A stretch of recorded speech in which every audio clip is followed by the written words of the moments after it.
আমরা বাংলাদেশিরা আমরা যাইতে পারতেছি না, কিন্তু আমরা যদি যাইতে পারতাম আমরা জান বিলীন করে দিতাম, একজনকে মারতাম, আমরা নিজেরা প্রাণ দিতাম। আপনারা আর ঘুমিয়ে থাকবেন না। সৌদি আরব ও মক্কা মদিনা, দয়া করে আপনারা মুসলিম রাষ্ট্রের দিকে নজর দেন। আমরা খুব লজ্জিত মুসলিম হিসাবে, আমরা গাজার পক্ষে দাঁড়াইতে পারতেছি না। আরব আমিরাতে ওনারা চুপ আছে কেন, ঘুমিয়ে আছে জানি না, আমরা কেন ঘুমাতে পারছি না তাদের কষ্টে। কিভাবে আমাদের শিশুদের মুখে খাবার দেয়, যেই জায়গায় ফিলিস্তিনি বাচ্চাদের মুখে খাবার। যদি ওনারা না জাগতে পারে আমাদের নিয়ে যাক, আমরা ওনাদের হয়ে যুদ্ধ করবো ইনশাল্লাহ।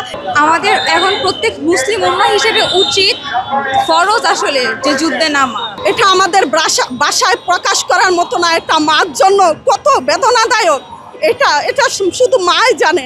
একটা সন্তান তার মার কাছে খাবার খাইতে চায়, যখন খাবার দিতে পারে না, মার মনে হয় পৃথিবীটা কেমন হয়ে যায়। আমরা খুব লজ্জিত মুসলিম হিসাবে, আমরা গাজার পক্ষে দাঁড়াইতে পারতেছি না, আমরা ফিলিস্তিনির পক্ষে দাঁড়াইতে পারতেছি না। কিন্তু অন্যান্য রাষ্ট্রগুলা তো এইগুলা গাজার পাশে বা ফিলিস্তিনের পাশে, ওরা তো দাঁড়াইতে পারে, ফিলিস্তিনের পাশে গাজার পাশে দাঁড়াইতে পারে।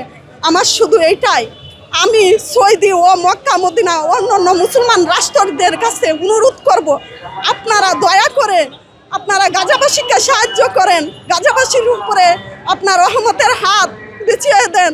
আল্লাহর হস্তে আপনারা ঘুমিয়ে থাকবেন না। আমাদের এইটা আপনাদের কাছে অনুরোধ রইল। আমরা বাংলাদেশিরা আমরা যাইতে পারতেছি না, কিন্তু আমরা যদি যাইতে পারতাম আমরা জান বিলীন করে দিতাম, আমরা নিজেকে কুরবান করে দিতাম, একজনকে মারতাম, আমরা নিজেরা প্রাণ দিতাম, তবু আমরা গাজাবাসীর পাশে দাঁড়াইতাম। আপনারা আর ঘুমিয়ে থাকবেন না। সৌদি আরব ও মক্কা মদিনা, দয়া করে আপনারা মুসলিম রাষ্ট্রের দিকে নজর দেন। আপনারা দয়া করে আমেরিকাকে আর বাবা বলবেন না, আর ভারতকে মা বলবেন না। আপনারা কি ভয় পাচ্ছেন? আমেরিকাকে ভয় পাচ্ছেন যে আমেরিকা আপনাদেরকে ধ্বংস করবে? আপনারা দয়া করে কিয়ামতের কথা চিন্তা করেন। আপনারা নবীর উম্মত হয়ে থাকলে গাজাবাসী ও ফিলিস্তিনের পাশে দাঁড়ান। আমরা গাজার জন্য এবং ফিলিস্তিনিদের জন্য এসেছি, আমরা তো যেতে পারছি না, শুধু আল্লাহর কাছে দোয়া করা ছাড়া। আর তাদের জন্য রাস্তায় একত্র হয়ে, মুসলমানবাসী একত্র হয়ে শুধু জানানোর জন্য যে আমরা আছি আপনাদের সাথে, আপনারা ভয় পেন না। যখন ছোট ছোট বাচ্চারা খিদার জন্য আর্তনাতে মার কাছে কান্না করছে, তখন আমরাও খেতে পারছি না। কিভাবে আমাদের শিশুদের মুখে খাবার দেয়, যেই জায়গায় ফিলিস্তিনি বাচ্চাদের মুখে খাবার। আমরা তো মুসলমান হয়ে পারছি না আরেক মুসলমানের দুঃখ সইতে, কেন জানি না। আরব আমিরাতে ওনারা চুপ আছে কেন, ঘুমিয়ে আছে জানি না, আমরা কেন ঘুমাতে পারছি না তাদের কষ্টে। যদি ওনারা না জাগতে পারে আমাদের নিয়ে যাক, আমরা ওনাদের হয়ে যুদ্ধ করবো ইনশাল্লাহ। একদিন ফিলিস্তিনের জয় আনবই। আমাদের এখন প্রত্যেক মুসলিম উম্মাহ হিসেবে উচিত, ফরজ আসলে, যে যুদ্ধে নামা। কিন্তু ওটা তো আমরা করতে পারতেছি না। তো ওই হিসেবে আমি এখানে আসছি, কারণ বাসা বসে থাকাটা মানে থাকা যায় না।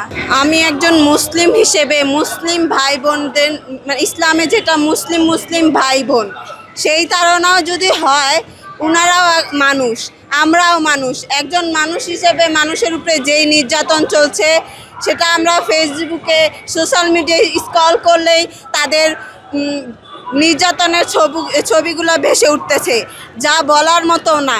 একজন গর্ভবতী মায়ের পেট থেকে তার সন্তান ছিটকে পড়ে 10 মিটার দূরত্বে যেয়ে পড়ে, সেটা কি তার কম কষ্টর?